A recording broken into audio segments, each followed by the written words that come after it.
To start with, of course, I am not subscribing to the ideas that the liberation struggle started in 1966. The liberation struggle of this republic and its people, it started way when the white settlers placed their foot in the Republic of Namibia, or then in whatever name was used during that time for the country. What is very notable, we remember that we've been known that the first strike that is recorded, it started in 1893 at a cross-carry mine. And then in 1916, it went to Can Mine. And the most important one that also brought the change within the labor sphere of during that time, it took place in Lutherage in 1920, where a first trade union was formed called Commercial Workers Union. That union played a major role in organizing until towards the biggest strike, also after independence in 1979, which brought in the closure to various mines in Namibia. So these are the evolutions of various trade unions, how they were formed also, especially close to the independence. During this colonial time, public servants were not allowed to form trade unions, but association. And as a result of that, when public servants in 1980, they formed an association which later transformed to a trade union called PSUN, Public Service Union of Namibia. It was just transformed, but it started in 1980 in order to advance the interests and also fight for the liberation of the Republic of Namibia. So that is how it moved. And what happened at the independence? At the independence, there are two important activities of trade unions. First is a TCL mine. We know that one. It's one of the biggest uprising of the workers in a free Namibia, which confronted the private sector at that time. But for the public sector, the first one that uprising that stood against the government as an employer was 2012, where the teachers went on a strike. So these are various activities, and all those activities were aimed for better working conditions, were aimed for social dialogue, for the workers to have a seat on the table, for them to represent their members, and eventually to ensure that there is a transformation in socio-economic policies that will benefit the Namibian people. So these are the activities that one could put on record, and you see how best the trade union have moved. Mm-hmm. So after independence in 1990, trade unions had to transition from resistance movements to partners in the now nation building. How challenging was that shift? Yeah, it was a bit challenging because after independence, the trade union have to define their own role. Some of them, they define their own role to be in comfort with a government through other setup like political parties, some of which that unfortunately or fortunately I belong to, they define their role to say that no, we don't need to be in conformity with any employer or a political party. Let's the union stand independence and they fight their fight from that angle. And that was not an easy road, and up to date is not an easy road, because some people, some trade unions sectors have been advantaged on the expenses of the others. The others have been pushing their agendas genuinely, which also seen as a hostile environment. So all those kind of things happen, and especially after independence, where the government was aggressively driving privatization policies. So that also brought the trade union at loggerheads, because some of the trade union, because anything pushed by government, they had to comfort with it. And although it will disadvantage the workers, you look at the recent concluded agreement of government and other unions, which put the workers in the disadvantage. So also privatizations and some areas of retrenchment, and also some even the issues of taxation laws. There are many issues that are affecting the workers, which of course, as trade unions, we don't see it from the same lenses And we don't, because also of our principles, ideological belief in terms of whom to align with and how do you judge, engage a policy, a socio-economic policies that has been advanced by those that are in structures.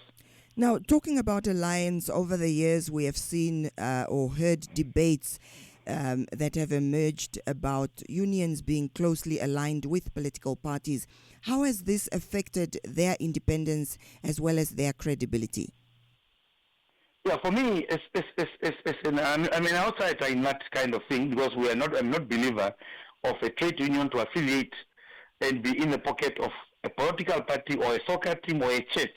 I believe in the independence of the workers to determine their future and to determine what is right and what is wrong for them. So what we have seen currently is that there is no single policy that you can go and point out to say that this policy is benefiting the workers and is a result of the relationship that is there. What we are observing currently is that when the independent trade unions are crying, equally the affiliated trade union cry even much louder than the independent trade union. So that's where you wonder now what, in terms of that arrangement, what real benefits that we can say that Namibian workers have derived from those kind of arrangement. So, but you can see that sometimes when even the independent trade unions move some agendas, you will see that they are being absorbed. So the issue here is that it's up to the workers to decide which way they want to go. And as a democratic country that is formed on the principles of freedom of association, freedom of choice, of course, each person has his own ways of judging and seeing it. But of course, the principles are too different, and then we make sure that we communicate that to the workers. We make sure that from that angle, we also put, we try to influence policy as much as possible. Mm-hmm. And Namibia still faces challenges such as unemployment, inequality, and workers' rights issues. How effectively are unions now addressing these concerns to this day? Yeah, the unions are addressing, especially, I'm still emphasizing the point, I'm speaking it from, because I'm not participating in this as an academist. If I was an academist, I could speak from both angles. I'm participating as Secretary General of Senior Congress of Namibia. So what I'm saying is that, meaning that in most cases I will speak from our angle, where we are saying that yes, we have a counter policy, developmental policies on various aspects, but how to deal with the issues of unemployment. Unemployment in Namibia is structural issues. Inequality is structural issues that requires a determined and a collective political shift. And I'm emphasizing the word collective. Not instructions, not directive from a specific office. We need to take this one as a collective country where we can bring in a policy directions that will undo the structural injustice that was put by the previous administrations. It looks like the independence will just become comfortable for us to continue with exactly what the minority government put in place, and then life goes on, and we only change some cosmetic issues there that have no direct meaning to overhaul the life of those that were left behind. So it's very important that in terms of influencing policies, trade unions, especially those that are independent, they have various positions on various issues, and that's why we have been saying that the government cannot take a laissez-faire approach where he says that no, employment can be created by private sector. Our role is only creating enabling environment. That is, to us, that is nonsense completely. We believe that a state have a role to play and to ensure that there is a development, there is investments, and if there is a proper investment that is being geared towards creating employment, and then we can move. We also believe that our budgeting system should be pro-worker budgeting. We have to make sure that we use the microeconomic policies, which is physical space, plus also the monetary policies, in order to streamline the employment creation.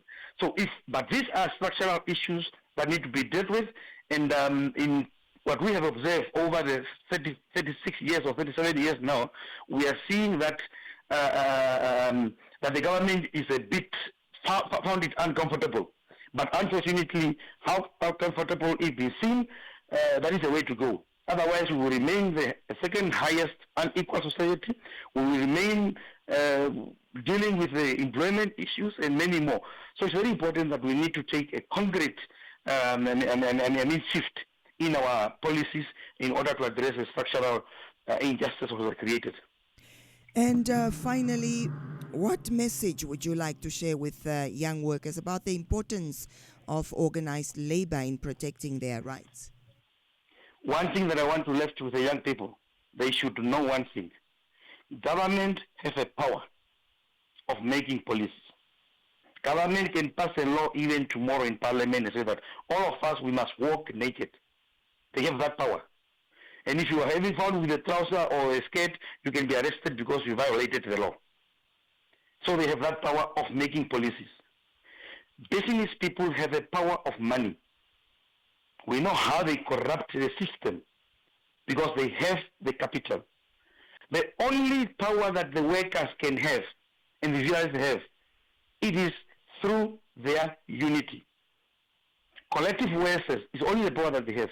And that power has to be exercised under an organized structure which, unfortunately or fortunately, are trade unions.